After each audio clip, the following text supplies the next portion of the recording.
Hello guys, technical NDT channel में आपका एक बार फिर से स्वागत है गाइस। हम कंपटीशन एग्ज़ाम के लिए साइंस की प्रिपरेशन करेंगे। तो गाइस आज हम जो साइंस की प्रिपरेशन करेंगे उसमें हमारा जो टॉपिक है वो है तरंग। तरंग मीन्स होता है वेव, और ये जो होता है गाइस ये लहरों के रूप में आगे बढ़ता है। तरंग मीन्स होता है लहरों के रूप में आगे बढ़ता है। तो जैसे कि लहरों के रूप में, जैसे कि सपोज दैट आप किसी समुद्र के किनारे बैठे हुए हैं और वहां पर आप एक कंकड़ फेंकते हो गाइस, तो वहां पर एक लहरें बनती है। तो यही लहरें क्या कहलाती है? तरंग कहलाती है। क्या कहलाती है गाइस? तरंग कहलाती है। अब हम देखते हैं तरंग कितने प्रकार के होते हैं। तरंग जो होते हैं दो प्रकार के होता है। पहला जो होता है यांत्रिक तरंग, दूसरा होता है अयांत्रिक तरंग। अयांत्रिक तरंग, पहला क्या होता है? यांत्रिक तरंग, दूसरा क्या होता है? अयांत्रिक तरंग। यांत्रिक तरंग मीन्स ऐसी तरंगे जिनको आगे बढ़ने के लिए किसी न किसी माध्यम की आवश्यकता होती है, यांत्रिक तरंगे कहलाती है। और अयांत्रिक तरंगे मीन्स ऐसी तरंगे जिन्हें आगे बढ़ने के लिए किसी माध्यम की आवश्यकता नहीं होती है, उनको हम अयांत्रिक तरंगे कहते हैं। हम थोड़ी स्पीड से चलेंगे क्योंकि हमको ये पूरा टॉपिक कवर करना है आज, है ना। तो इन्हें क्या होती है? माध्यम की आवश्यकता होती है। माध्यम की आवश्यकता होती है, इन्हें क्या होती है? माध्यम की आवश्यकता नहीं होती है। ऐसे याद रखेंगे गाइस आप। अब देखते हैं यांत्रिक तरंगे। यांत्रिक तरंगों को भी हमने दो भागों में बांटा है। एक होता है अनुप्रस्थ तरंगे, एक होता है अनुप्रस्थ तरंग, और दूसरा होता है अनुदैर्ध्य तरंग। पहला क्या होता है? अनुप्रस्थ तरंग, दूसरा क्या होता है? अनुदैर्ध्य तरंग। अब अनुप्रस्थ तरंग क्या होगा? अनुप्रस्थ तरंगे ये जो है आगे जो बढ़ती है ये लंबवत रूप में आगे बढ़ती है। लंबवत रूप में मीन्स इस तरह से, ये इस तरह से आगे बढ़ती है। तो ये श्रृंग हो गया उसका, और ये वाला जो पॉइंट हो गया ये हो गया उसका ग्रत पॉइंट, है ना। तो श्रृंग पॉइंट और ग्रत पॉइंट, श्रृंग पॉइंट और गर्त पॉइंट, है ना। तो ये इसका टॉप वाला श्रृंग और इसका गर्त, मतलब ये किस रूप में आगे बढ़ता है? लंबवत रूप में आगे बढ़ता है। सारे फैक्ट आए हुए हैं कि पूछा जाता है कि अनुप्रस्थ तरंगे किस रूप में आगे बढ़ती है, तो लंबवत रूप में। किस रूप में आगे बढ़ती है? शंख या गर्त रूप में। तो शंख और गर्त रूप में। इस और ये ठोस, इसमें जो माध्यम की आवश्यकता होगी वो कौन सी होगी? ये ठोस और द्रव्य में चलती है, ये ठोस और द्रव्य में होती है। जो अनुप्रस्थ तरंगे होती है ठोस और द्रव्य में होती है। एक क्वेश्चन पूछा जाता है कि जो प्रकाश है वो अनुप्रस्थ तरंग है या अनुदैर्ध्य तरंग है, तब आपको बताना है जो प्रकाश है वो अनुप्रस्थ तरंग है, अनुप्रस्थ तरंग है। क्वेश्चन अयांत्रिक में भी आता है, लेकिन अगर आता है अनुप्रस्थ तरंगे तो अनुप्रस्थ पे आपको टिक करना है। किस पे टिक करना है? अनुप्रस्थ तरंगे पे। उसके बाद अनुदैर्ध्य तरंगे। अनुदैर्ध्य तरंगे इस रूप में आगे बढ़ती है। इस रूप में बोले तो हम कह सकते हैं कि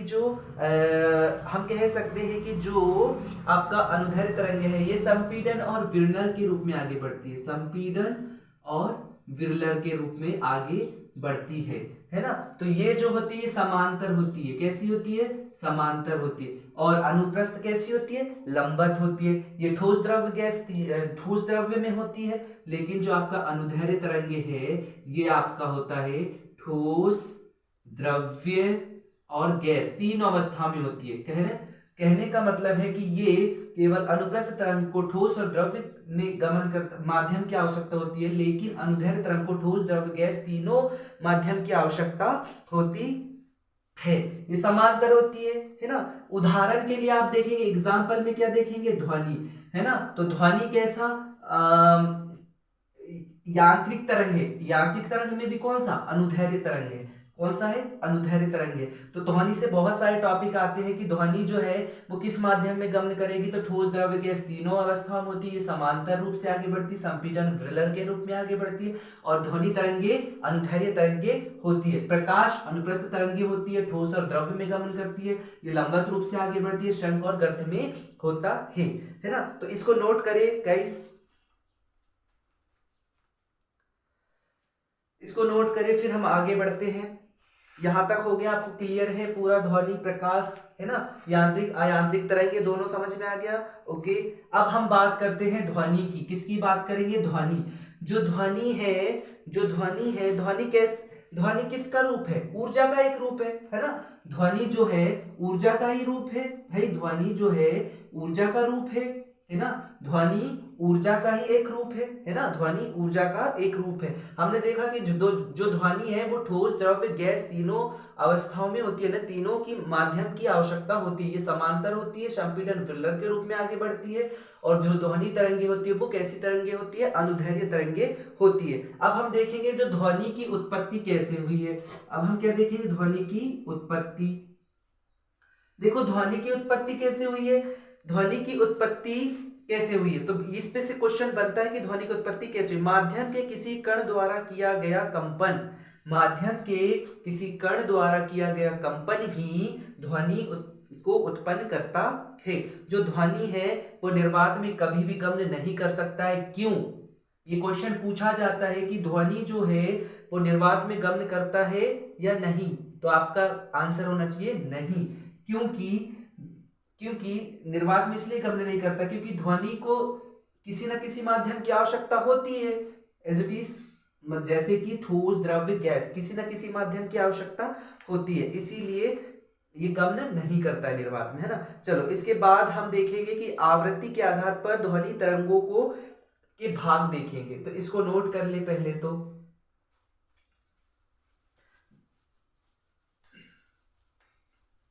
चलो अब हम देखेंगे कि आवृत्ति के आधार पर ध्वनि तरंगों के भाग। आवृत्ति के आधार पर ध्वनि तरंगों को 3 भागों में विभाजित किया है। कितने भागों में विभाजित किया है? 3 भागों में। कौन कौन सा? इसमें से क्वेश्चन आता है। पहला हो गया अश्रव्य, पहला हो गया आपका अश्रव्य, दूसरा आपका हो गया श्रव्य, दूसरा आपका हो गया श्रव्य, तीसरा आपका हो गया पराश्रव्य, है ना। इसमें से एक ना एक क्वेश्चन पूछा जाता है कि अश्रव्य, पराश्रव्य और अश्रव्य, श्रव्य और पराश्रव्य, इससे आपका क्वेश्चन बनता है। एक क्वेश्चन पूछा जाता है, जैसे कि इस आवृत्ति, है ना, तो आवृत्ति, तो अश्रव्य की आवृत्ति कितनी होगी? अश्रव्य की आवृत्ति कितनी होगी? अश्रव्य ध्वनि तरंग की आवृत्ति कितनी होगी? तो इसकी आवृत्ति आपकी होगी 0 से 20 हर्ट्ज तक होगी। कितना होगा? 0 से 20 हर्ट्ज तक होता है ना। इसको कौन सुन सकता है? तो इसको सुन सकता है गेंडा, हाथी, चींटी, है ना। गेंडा, हाथी, चींटी, ये एग्जाम्पल पूछा जाता है ना, तो इसको याद रखेंगे आप। जो अश्रव्य तरंग है उनकी आवृत्ति 0 से 20 हर्ट्ज तक होता है, इसे गेंडा, हाथी, चींटी सुन सकता है। जबकि श्रव्य तरंगों की जो आवृत्ति होती है ये 20 हर्ट्ज से 20,000 हर्ट्ज तक होती है, इसे मनुष्य सुन सकता है। इसे कौन सुन सकता है भाई? मनुष्य सुन सकता है।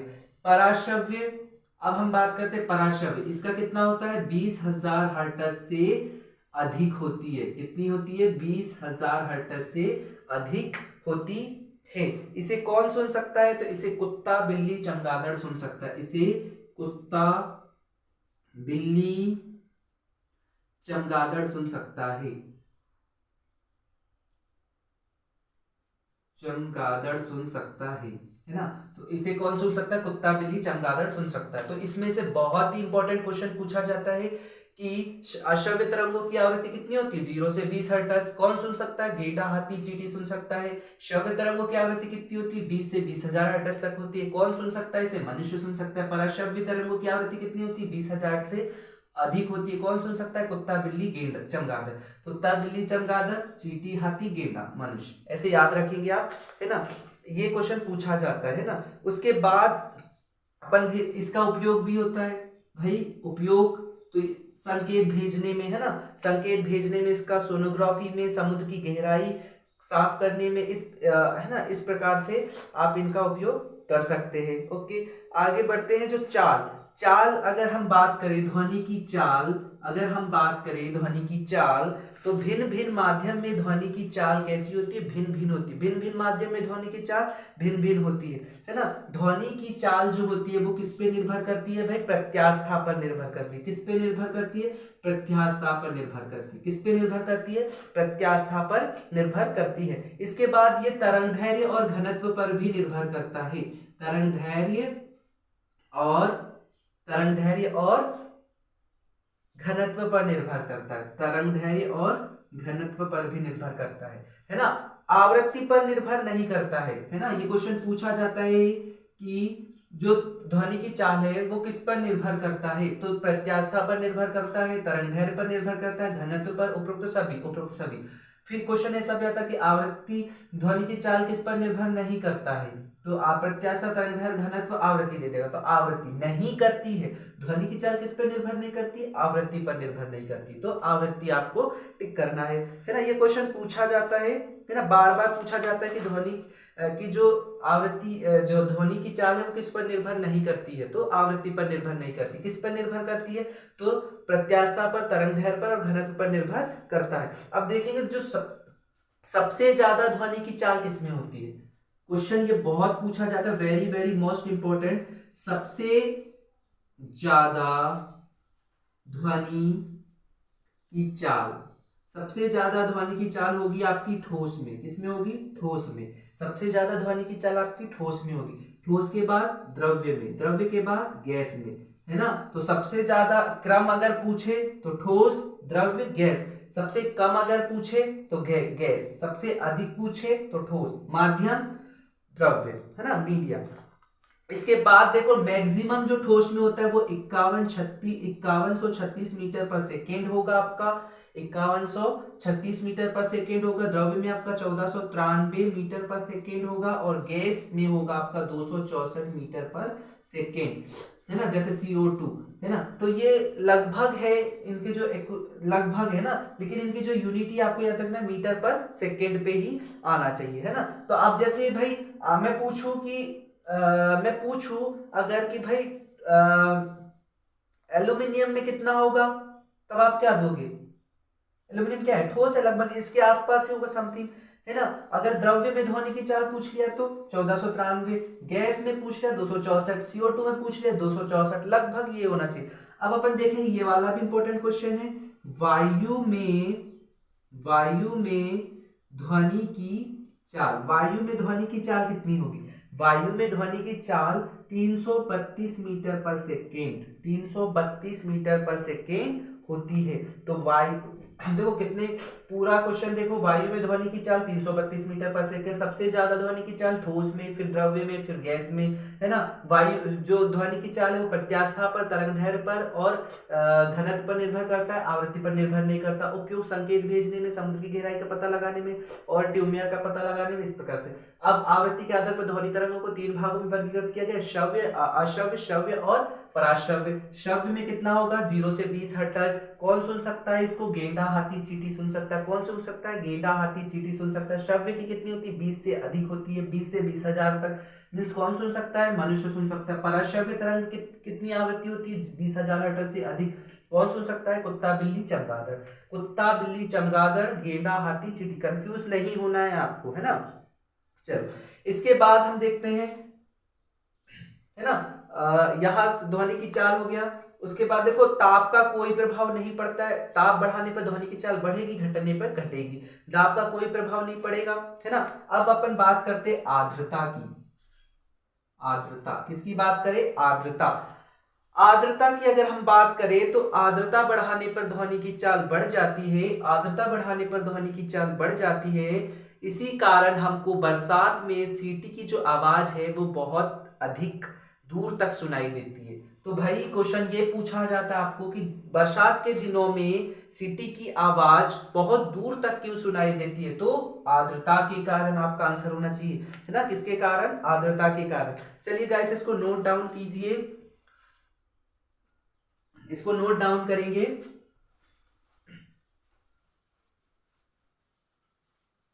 चलिए आगे बढ़ते हैं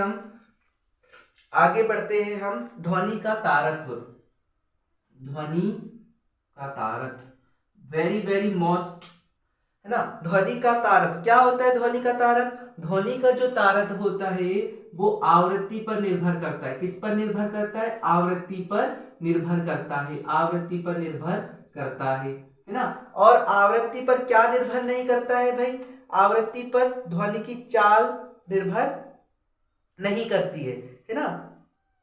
यही था ना कि जो ध्वनि का तारत्व आवृत्ति पर निर्भर करता है, लेकिन ध्वनि का जो चाल है वो आवृत्ति पर निर्भर नहीं करता है। प्रत्यास्थता, घनत्व, तरंगदैर्घ्य पर ध्वनि की चाल निर्भर करता है, लेकिन तारत्व निर्भर नहीं करता है। तारत्व निर्भर उस पर नहीं करता, लेकिन जो तारत्व है वो ध्वनि पर, तारत्व जो है वो आवृत्ति पर निर्भर करता है ना। तो आवृत्ति अधिक होने पर ध्वनि के तारत्व अधिक होगा, आवृत्ति अधिक, है ना, आवृत्ति अधिक, आवृत्ति अधिक तो ध्वनि का तो तारत्व भी अधिक, है ना, तारत्व भी अधिक, है ना, तारत्व भी अधिक।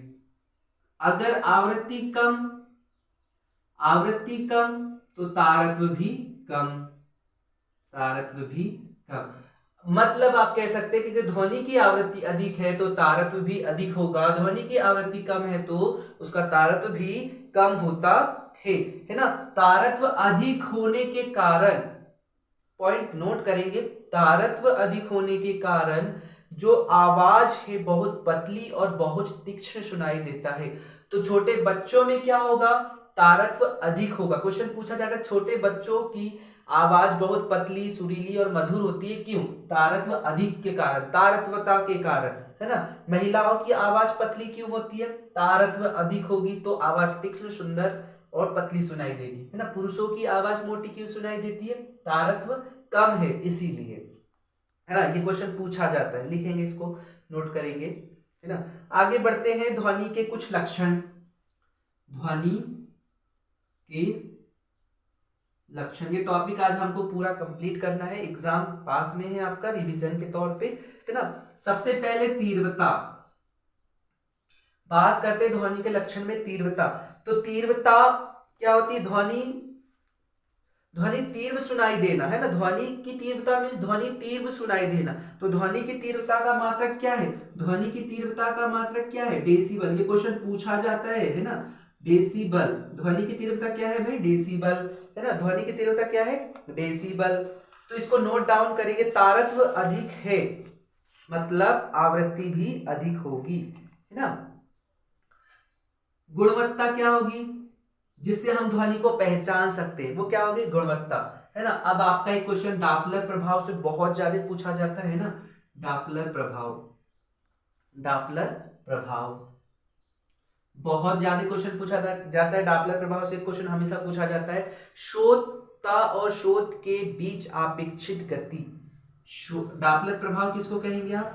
श्रोता व श्रोत के बीच की आपेक्षिक गति, आपेक्षिक गति को ही आप क्या कहेंगे? डॉपलर प्रभाव। जैसे रेलगाड़ी के इंजन की सीटी श्रोता को कभी कम या कभी अधिक सुनाई देता है ना। तो जो रेलगाड़ी की इंजन है, कभी श्रोत या श्रोता को कम या अधिक सुनाई देता है, किसके कारण? डॉपलर प्रभाव के कारण। ये क्वेश्चन पूछा जाता है कि रेलगाड़ी के इंजन की सीटी श्रोत या श्रोता को अधिक या कम सुनाई देता है, किसके कारण? डॉपलर प्रभाव के कारण, है ना। ये याद रखेंगे। सोनार के बारे में लगभग सबको पता ही है। इसके बाद हम आगे कंटिन्यू करेंगे।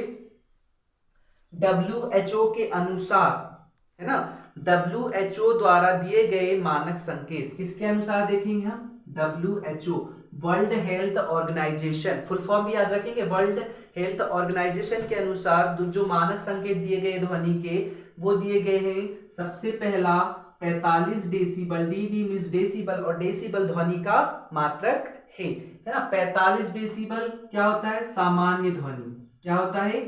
सामान्य ध्वनि, है ना।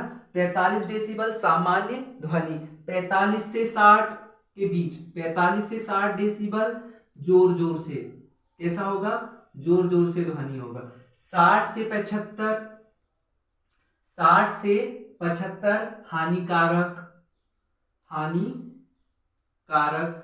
75 से 85, है ना, 75 से 85 डेसिबल ध्वनि क्या होगी भाई?